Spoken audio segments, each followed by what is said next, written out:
প্রতিদিন সকালবেলা পাখির বাসা থেকে দেখবেন পাখিগুলো খালি পেটে বের হয়ে যায়। আপনাদের এই এলাকায় পাখির বাসা আছে? কি পাখির বাসা আছে? হ্যাঁ, সব পাখি আছে।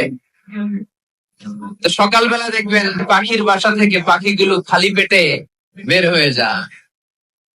বিকেল বেলায় পাখিগুলো উদর ভর্তি করে, পেট ভর্তি করে আবার পাখির নিড়ে ফিরিয়ে দেয় কে? কারণ পাখিগুলো তাওয়াক্কুল করেছে কার উপর? পাখিগুলো তাওয়াক্কুল করে যদি পাখির নিড়েই বসে থাকতো, ওদের পেটে খাবার আসতো? কথা বলেন। বিশ্বনবী এটাই বললেন, তাবদু খিমাসান ওয়া তারুহু বিতানান।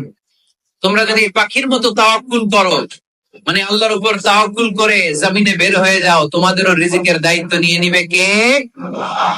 সকালবেলা প্রতিটা পাখি না খেয়ে বের হয়ে যায়। একটা পাখির পেটের ভেতরে কোনো দানা পানি নাই, কিন্তু আল্লাহর উপর তাওয়াক্কুল করে পাখিগুলো যখন বের হয়ে যায়, বিকেল বেলা পেট ভর্তি করে, উদর ভর্তি করে আবার পাখির নিরে পাখিগুলোরে ফিরিয়ে দেয় কে? পাখিগুলো কি আমাদের মতো খাবার জমা করে রাখতে পারে?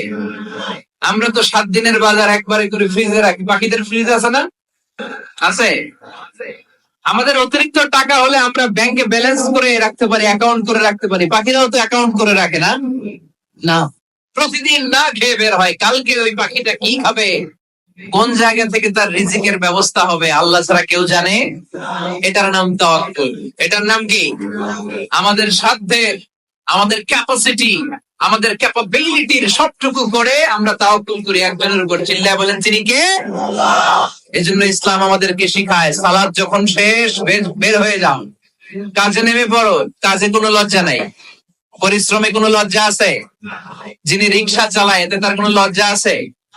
দিনমজুর, কুলি, ঠেলা গাড়ি চালায়, ছোট্ট ব্যবসা করে, এতে কোনো লজ্জা আছে? লজ্জা নাই। খেয়াল রাখবেন, লজ্জা হচ্ছে অলসতায়। লজ্জা কিসে? বিষ্ণু ঈসা ইসলাম বলেছেন, মা আকালা আহাদুন তুআমান কাত্তু খায়রুম মিন আইয়াকুলা মিন আমালি ইয়াদি। নিজ হাতে উপার্জিত খাবারের চেয়ে, অর্থের চেয়ে শ্রেষ্ঠ খাবার পৃথিবীর কোন মানুষ কোনদিন ভক্ষণ করে নাই। চিল্লায় এখন সুবহানাল্লাহ, সুবহানাল্লাহ। শ্রেষ্ঠতম খাবার নিজ হাতে উপার্জিত খাবার। ঘাম জড়িয়ে যে অর্থ উপার্জন করা হয়, যে ইনকাম করা হয়, এটা হালাল। আর হালাল খেয়ে দোয়া করলে কবুল করে কে? এজন্য খেটে খাওয়া মানুষ, শ্রমজীবী মানুষ আর মেহনতি মানুষদেরকে বিশ্বনবী খুব ভালোবাসতেন। তারা বিশ্বনবীর বন্ধু, আর বিশ্বনবী ছিল তাদের বন্ধু। সুবহানাল্লাহ পড়েন। এত ভালোবাসতেন বিশ্বনবী খেটে খাওয়ার মেহনতি মানুষদেরকে। সব সময় বিষ্ণু ইসলাম তাদের জন্য দোয়া করতেন। এই জন্য যারা খেটে খায় তারা কপালওয়ালা, তারা মুস্তাজাবুদ দাওয়া। তারা কি? মুস্তাজাবুদ দাওয়া মানে এমন ব্যক্তি যে ব্যক্তি দোয়া করতে দেরি হয় কিন্তু দোয়া কবুল হতে দেরি হয় না। আপনারা এখানে ব্যবসা করেন কে কে? দেখি তো হাত তুলে। তো ব্যবসা, মাশাআল্লাহ, অনেক ব্যবসায়ী আছে তো দেখি। আচ্ছা।